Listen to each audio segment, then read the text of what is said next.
Ladies and gentlemen, boys and girls, welcome to the podcast, The Nick Beasley Show. We're going to talk about Michigan winning the national championship, Stephen A. Smith responding to Draymond Green's comments, what's next for Jim Harbaugh after winning last night, the Titans have fired head coach Mike Vrabel, and the NFL playoffs are right around the corner, so let's preview them. But let's get into it. First of all, congratulations to the University of Michigan. J.J. McCarthy, Blake Corum, all of the Michigan Wolverines players. You guys played fantastic. You played great. Congratulations to all of you on a fantastic season. Undefeated 15-0. You're national champions. Hats off to y'all. Congratulations. Can't wait to see what McCarthy and Corum do at the next level in the NFL. And speaking of the NFL, guys, Jim Harbaugh's going back to the NFL. It's not a done deal per se, but it's a done deal. Jim Harbaugh has now won the national championship. He completed his mission at Michigan. His goal was to go back and restore Michigan to its greatness and prominence. That's what he's done. I expect him to end up back in the NFL very, very soon. I believe Don Yee is the agent he's hired to talk about the negotiations for contracts. I think there's a few teams that can be looking at him. I think the Chargers are probably the best landing spot for them if they don't get Bill Belichick. They have a great quarterback in Justin Herbert. They have a good defense. They have a really good young team around Herbert. And I mean, guys, Jim Harbaugh has openly said, out of all the young guys in the NFL, out of all the young quarterbacks in the NFL, he really loves Justin Herbert. But I also think the Chicago Bears, if they move on from Matt Eberflus and if they move on from Justin Fields, could be a really good pick for Harbaugh to take as a job, because then he can get Caleb Williams, Drake May, or who knows, guys. He had success with J.J. McCarthy, and I'm not saying McCarthy's a top pick, but what if they kept the number one pick? They got rid of Fields, though, and they kept the number one overall pick and the number 10 overall pick for the Bears. You get Marvin Harrison Jr. with that first pick, and then the quarterback starts to fall, and then at number 10 you get J.J. McCarthy, who I believe last night played himself into a top 10 pick at the quarterback position. I'm not saying he's going to be a top 10 pick, but he's going to be I think he's going to be like one of the top 4 quarterbacks go off the board. I think he's definitely going over Michael Penix after what we saw from Penix last night. Just a sad way to end his college career. But I do think Harbaugh's going back. And I think if he goes to the Chargers, the Raiders could be also a good pick. But I think the players want them to keep Antonio Pierce. And I think they'll do the right thing and keep Antonio Pierce. Or at least I hope they do. But guys, this morning on First Take, Stephen A. Smith responded to Draymond Green's comments saying that Stephen A. claimed that Steph isn't a leader. Now, I don't know Stephen A. Smith personally. And and I'm not a fan of Smith. Guys, Stephen A. Smith did not say Steph Curry is not a leader. Stephen A. Smith was just pointing out that if LeBron James was on that team, if LeBron James was on the Warriors, if Draymond Green was his teammate, we'd be looking at LeBron saying, where's the leadership, bro? What, you ain't got no locker room leadership? You're not a leader amongst men anymore? You can't lead this kid, this cat, this young guy? You can't lead a veteran player like Draymond? You can't lead a franchise? That's what he was saying. He was saying, we look at LeBron and we say, if something goes wrong with Anthony Davis or something goes wrong with Austin Reeves or whoever, we immediately go, LeBron, where you at? What are you doing? Where's your leader? Everybody does. Lakers fans, Warriors fans, and I'm a Warriors fan, guys. But Stephen A. was not saying that Steph Curry is not a leader. He was just saying, let's hold accountability to Steph just like we do LeBron. Because, look, is LeBron a vocal leader? Yes. Is Steph Curry a vocal leader? No. Doesn't seem like it. Doesn't seem like it's his personality. Is Draymond Green a grown man? Yes. Is Draymond Green responsible for his own actions and his own mistakes? Absolutely. I am not saying that in any way what Draymond Green has done that got him suspended, that hurt the Warriors franchise as a whole because he was suspended. I am not saying in any way, shape, form, or fashion that is because of Steph Curry. I'm just saying Stephen A. Smith was not saying Steph Curry is not a leader. He was saying, why aren't we holding Steph Curry to the same accountability that we do a LeBron James, that we do a Giannis, that we do a Luca, that we do a Kevin Durant, that we do a Devin Booker at times. Like, we're not saying Steph is not a leader. We're saying, why aren't we holding him to the same accountability of leadership that we do every other player in the league? And guys, as a Warriors fan, it hurts me to say this, but Stephen A is absolutely right. Steph Curry gets away with way too much accountability-wise. We don't hold him accountable. When Clay messes up or when Draymond messes up, we don't look at Steph and say, "Aren't you the leader?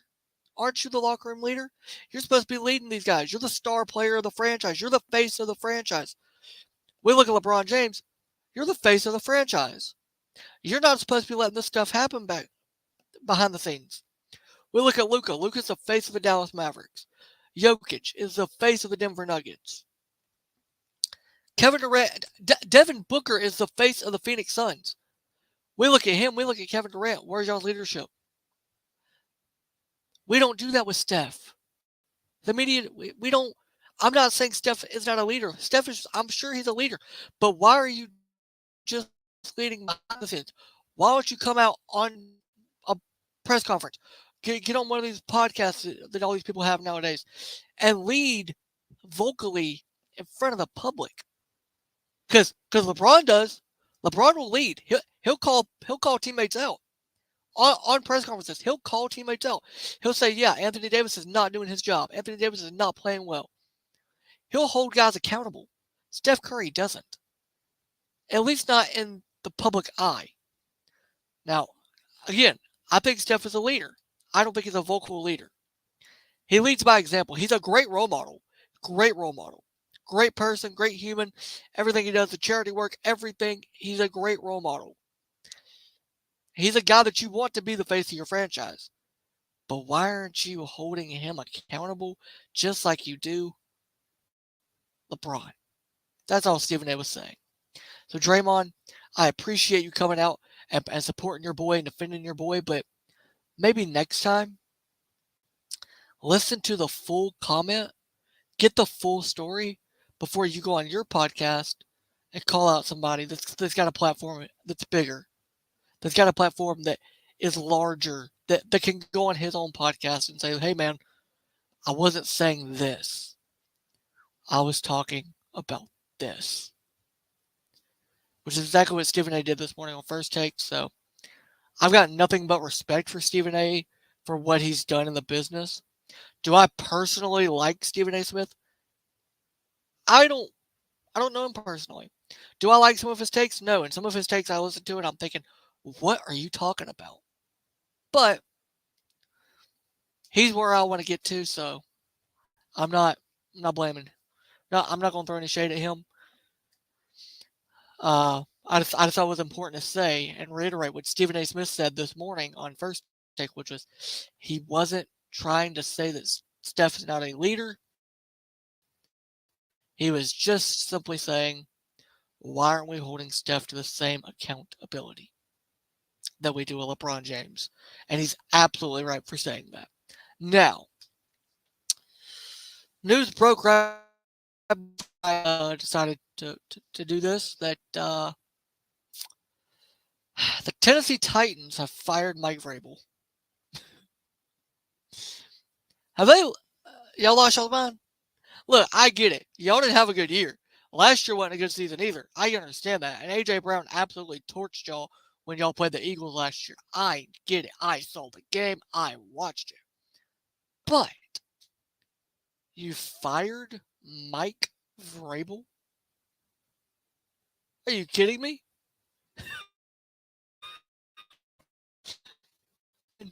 Listen, Patriots fans are probably like, let's go. Because by you firing him, All you've done is open the door for the Patriots to say, "Hey, come be our head coach." If Bill Belichick is leaving, which a lot of people believe he is, or is wanting to step down as head coach, maybe just be a GM. Mike Vrabel, a guy that was built by Bill Belichick, that won championships with Bill Belichick, that led a defense with Bill Belichick as the head coach. Come on home, bro.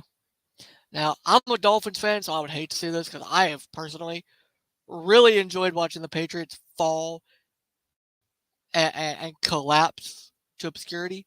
However, Mike Vrabel in the AFC East as the head coach, you got Jerron Mayo on the coaching staff. You bring in Josh McDaniels to run that offense again with Mac Jones.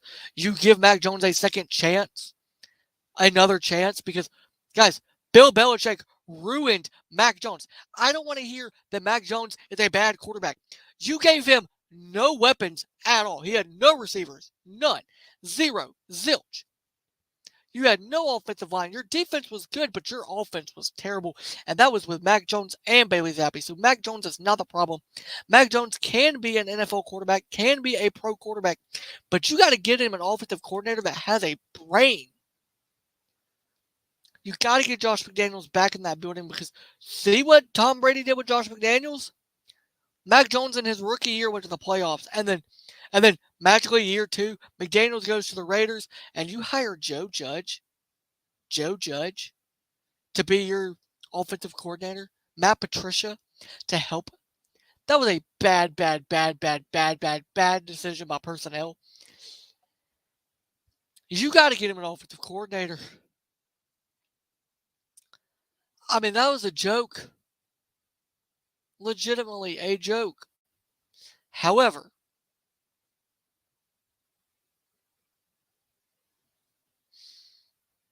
Mike Vrabel, Titans head coach, I like the idea. I really do like the idea. Honestly, I do. But there's also Pittsburgh if Mike Tomlin steps down, which apparently there's rumors that he might step down. So there's always Pittsburgh that could take him. There's always the Raiders if they wanted a great head coach and they didn't want to keep Antonio Pierce. Who, by the way, I do think they should keep Antonio Pierce. The Chargers with Herbert, if they don't get Harbaugh and Belichick stays in New England, I could see Vrabel in LA. The Falcons could use Mike Vrabel after firing Arthur Smith. The Panthers, although if I'm Mike Vrabel, I am not going to the Panthers. It's not happening. I'm not even touching that organization with a 10-foot pole. No way, and not happening. It's just not.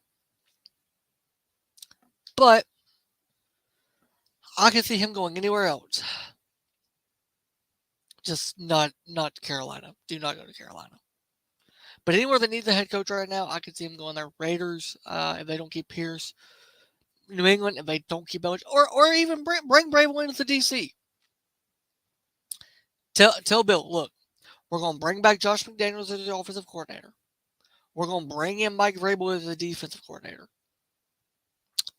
All you got to do is be a GM, essentially, and kind of just handle morale. You don't even have to really coach, bro. You can sit and you can chill and you can just be the GM. You'll be the head coach and GM, but you're going to have your boys. You're going to have Vrabel running the defense, McDaniels running the offense, and all you got to do is sit back and watch. I say do it. But let's get to the fun part of this, which is the holy crap NFL playoffs are here. Now, as we know, the playoffs are set. The 49ers and Ravens have the 1 seeds in both the AFC and the NFC. Thank you, Miami, for punishing me that way. But nonetheless, the Buffalo Bills are the 2 seed in the AFC. The Pittsburgh Steelers are the 7 seed in the AFC. Now, TJ Watt has been officially ruled out, will not play against the Bills. I think that doesn't really change my pick at all. I was going to pick the Bills anyway, so I'm going to pick the Bills. So the Buffalo Bills I have winning in the wild card and going to the divisional round. The Chiefs Dolphins game. The 3-seeded Chiefs and the 6-seeded Dolphins. Again, thank you, Miami, for that. I actually prefer this over being the 2 seed because we would have hosted Buffalo again. And I prefer this because I know Patrick Mahomes is like not even on this planet as far as great quarterbacks. He's like in a world all by himself. Nobody can touch that guy. I know. I get it. All right, hats off. However, they don't have a single receiver not named Travis Kelce that can catch a football. So when we have Jalen Ramsey and we have Kohu, and we have Eli Apple, and we have a just built secondary. Really, we do. I know we have some banged up guys, but Ramsey's healthy, Kohu's healthy. I mean, we're going to melt their faces off. It's going to be bad. Travis Kelce's going to have a great game, no problem there. We're going to just double team him because we know none of Valdez Scantling can't catch. Rasheed Rice, he's coming on great, but he's a rookie. He's a rookie. Might be a little bit too big of a stage for him in the playoffs. We know Kadarius Toney is an accident waiting to happen, as Stephen A. likes to say about the Cowboys. Just wait. He will not let you down. What can go wrong will go. He'll probably be offsides again somehow, and then we'll win. And the Dolphins will win that game. So I do pick the Dolphins to win because Tua and Tyreek and if Jalen can play, which it looks like he might be able to, and Devon Achane, we're gonna be good. We're gonna be good. We're good. Now that Chiefs defense does scare me, but all we gotta do is put up some points. I mean, the receivers can't catch, and I don't care how many weeks they take off. They can't catch a football. It ain't gonna matter if you sit them, if you play. It ain't gonna matter. We are going to. The Dolphins are gonna win the game. Plain and simple. Now, let's get to the 4 and 5 seeds. The Cleveland Browns and the Houston Texans.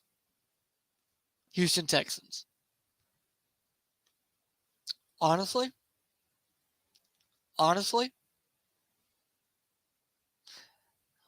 I would I'm intrigued in them anyway because it's the Browns Texans, but I'm intrigued in Sean was playing because he back to Houston after all the crap that he put that city through, all the crap he put that team through the last year that he was there. Getting a deal that's not even worth talking about anymore because he's not worth the money. But we're going to get a 39-year-old Joe Flacco going up against CJ Stroud, a rookie quarterback, and the Houston Texans. Now, I'm going to pick the Browns. I'm going to take the Browns to win this game. I hope the Texans win this game. I'll be rooting for the Texans, but I got to go with the Browns. Their defense, Myles Garrett, Jadeveon Clowney. My bad, not Clowney. My bad. Is he? I think he's on the Ravens now, isn't he? Yeah, my bad. But Myles Garrett on that defense, the defense is stacked. Joe Flacco is not going to make a lot of mistakes. He's going to get the ball out quick. Amari Cooper. I know Nick Chubb's out there, but Kareem Hunt is a really good running back for them. I just think the Browns defense is going to be more cool. They're going to get after CJ Stroud, and it's just going to be too much. I know it's in Houston, but I think it'll be a little bit too much. Now, y'all ready for the fun part? Are you ready for the fun part? The NFC. The 2-seeded Cowboys and the 7-seeded Packers. Green Bay travels to Dallas to face Mike McCarthy and Dak Prescott. I'm picking Dallas because they're at home. If this was in Green Bay, I might have a different story because I love Jordan Love. I think he's absolutely playing great football right now. But I can't go against Dak and the Cowboys when they are in Jerry's World in AT&T Stadium. So I got to go with the Dallas Cowboys. They're going to win this game. Michael Parsons is going to play big. Big. They're going to be a good team. And I do think Dallas wins it. I don't think it's going to be a blowout, though. I think Dallas wins it maybe about 3 points. Keep it close. But ultimately, the Joe Barry defense of the Packers just falls apart and forgets how to play defense. By the way, can we fire Joe Barry? Like, today? That'd be kind of cool. The 3 seed against the 6 seed. I absolutely freaking love this. The 3-seeded Detroit Lions, for the first time in the history of the franchise, will host a playoff game in Ford Field. And what better story to write than the Detroit Lions with Jared Goff and Amon-Ra St. Brown and all the years that they've tried to get to the playoffs. And they will come back in, their old friend, their old leader, Matthew Stafford, goes back to Detroit with Puka Nacua and Cooper Kupp. And again, Jahmyr Gibbs, Sam Laporta probably not going to play. Brian Branch on the defense for the Lions. What better story can you have for the playoffs? This is the one game in prime time, by the way. I am really looking forward to this. I think it's going to be a beautiful moment and a massively incredible game. And I'm taking the Rams to upset the Lions in Detroit. I love this Lions team. I love Dan Campbell. I love Jared Goff. But come on. Let's say Stafford decides to retire. What better way to go out than knowing that the franchise you played for almost all of your NFL career finally gets to the playoffs? You finally get your home game in Detroit in the playoffs. You finally get your playoff game in Detroit. But you're on the Rams and you're playing against them. And this is a Jared Goff revenge game, too, because remember, McVay wrote him off. McVay traded Jared Goff to the Lions for Matthew Stafford. But what better way to go out than by beating the Detroit Lions if you're Matthew Stafford and Cooper Kupp and Puka Nacua and Aaron Donald?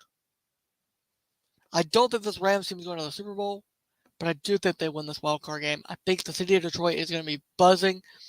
The environment's going to be incredible. The atmosphere is going to be loud. That stadium is going to be just rattling the roof. But this is Stafford we're talking about. His welcome home just to rip the hearts out of every Detroit fan. You can't write a better story than that. The NFL's tried. They tried it with Brady going back to Foxborough, and it didn't work out. It'll work out now. And now let's talk about the 4-5 seed.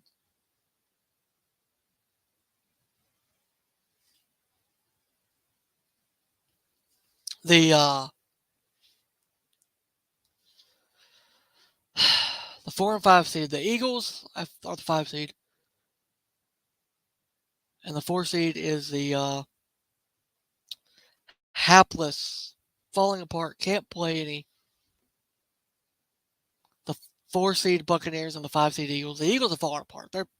I'm picking the Bucs to win this game. It's an easy pick for me.